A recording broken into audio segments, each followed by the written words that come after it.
பிரியமானவர்களே, ஆண்டவராகிய இயேசு கிறிஸ்துவின் நாமத்தினாலே இந்த நாள்ல உங்களை சந்திக்கிறதுல மிகவும் மகிழ்ச்சி அடைகிறேன். கர்த்தர் உங்களோடு கூட இருப்பாராக. நாள்ல ஒரு காரியத்தை நம்ம பார்க்கலாம். இன்றைக்கும் கூட ஒரு மனுஷன் ஆண்டவரை தேடினான். வேதவசனம் இப்படியாய் சொல்லுது, வகையாய் அவன் தேடினான் என்று. தேடினவனுடைய வீட்டுக்கு இயேசு வந்தார். அவனுடைய வாழ்க்கை மாற்றப்பட்டது. இன்றைக்கு அவனை குறித்து உங்களோடு கூட கர்த்தர் பேசுவார் என்று நான் விசுவாசிக்கிறேன். அதே நிலைமையில அதே சூழ்நிலை நீங்க இருக்கிறீங்களா? வேதவசனம் எப்படியாய் சொல்கிறது, சகேயு எனப்பட்ட ஒரு மனுஷன் ஒரு ஊர்ல வரி வசூலிப்பவனாய் இருந்தான். ஜனங்கள் எல்லாரும் அவனை பார்த்து சொன்ன ஒரு வார்த்தை, இவன் பாவியான ஒரு மனுஷன் என்று. உங்களை சுத்தி இருக்கிறவங்க, உங்க கூட இருக்கிறவங்க, உங்க ஃப்ரெண்ட்ஸ் எல்லாருமே சொல்லலாம், இவன் சரியில்லை, இவன் பாவி, இவங்க பாவி அப்படின்னு உங்களை பார்த்து சொல்லலாம். ஆனா வேத வசனம் இப்படி சொல்லுது, பாவியாய் இருந்த அவனுடைய வீட்டுக்கு ஆண்டவராகிய இயேசு கிறிஸ்து போனார்.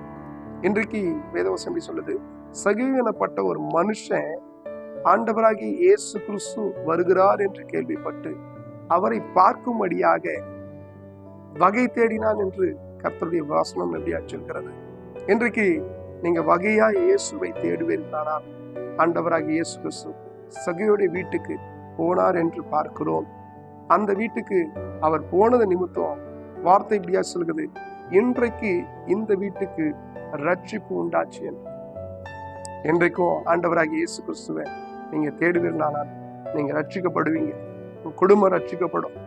ஜனங்களா சொன்னாங்க, பாவியான இந்த மனுஷன் இவனுடைய வீட்டுக்கு ஆண்டவராகிய இயேசு கிறிஸ்து போறாரே என்று.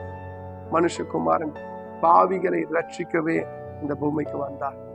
இன்றைக்கு உங்க இருதயத்துல நீங்க சொல்லி பாருங்க, நான் பாவியான ஒரு மனுஷன் ஆண்டவரே, எனக்காக என் இருதயத்துல நீங்க வாங்க கேட்டு பாருங்க. கட்டாயம் உங்க வீடு ரட்சிக்கப்படும், உங்க இருதயம் ரட்சிக்கப்படும். மாத்திரமல்ல, உங்க பிரச்சனை, போராட்டம், கண்ணீர், உபத்திரம் எல்லாம் மாறும்.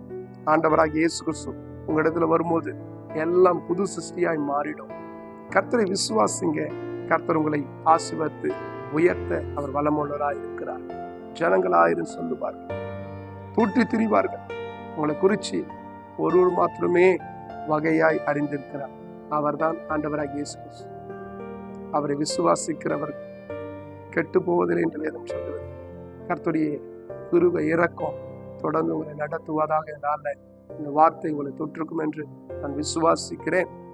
சகேயுடைய வீட்டுக்கு இயேசு போனார். அந்த தேசத்துல இருக்கிற அத்தனை பேரும் அவரை பார்த்து ஏளனமாய் பேசினார்கள். இன்றைக்கு ஆண்டவராகிய இயேசு கிறிஸ்து உங்களுடைய வீட்டுக்கு, உங்க இருதயத்துக்கு வந்திருக்கிறார். உங்க காரியங்கள் எல்லாம் புதிதாய் மாறப்போகுது. குடும்பங்கள் புதிதாய் மாறப்போகுது.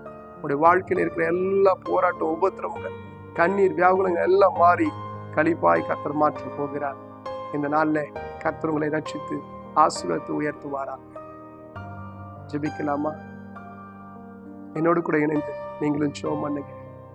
அன்பின் தகப்பனே, இந்த ஆசீர்வதிக்கப்பட்ட அந்த நல்ல வேலைக்காக நன்றி. இதோ ஆண்டவரே, இந்த வார்த்தைகளை கேட்டுக்கொண்டிருக்கிறேன் உம்முடைய ஜனங்களை கர்த்தர் நீர் ஒரு விசையாய் கண்ணோக்கி பார்ப்பீராக. சகேயு அந்த மரத்துல, காட்டத்தி மரத்துல அவன் மறைந்திருந்தான். நீர் அந்த இடத்துல நின்றீர் என்று வேதம் சொல்கிறது. ஆண்டவரே, அண்ணாந்து பார்த்து, சகேயுவே சீக்கிரமா இறங்கி வா, இன்றைக்கு நான் உன் வீட்டுக்கு வருவேன்னு சொன்னீங்களே. இன்றைக்கு இந்த ஜனங்க உம்மை நோக்கி பார்த்து கொண்டு இருக்கிறாங்கப்பா, வகையாய் தேடிக்கொண்டு இருக்கிறாங்க. ஆண்டவரே, இவர்களை பார்த்து நீரும் சொல்லும், இன்றைக்கு நான் உன் வீட்டுக்கு வரேன் என்று நீங்க சொல்றதுக்காக நன்றி அப்பா.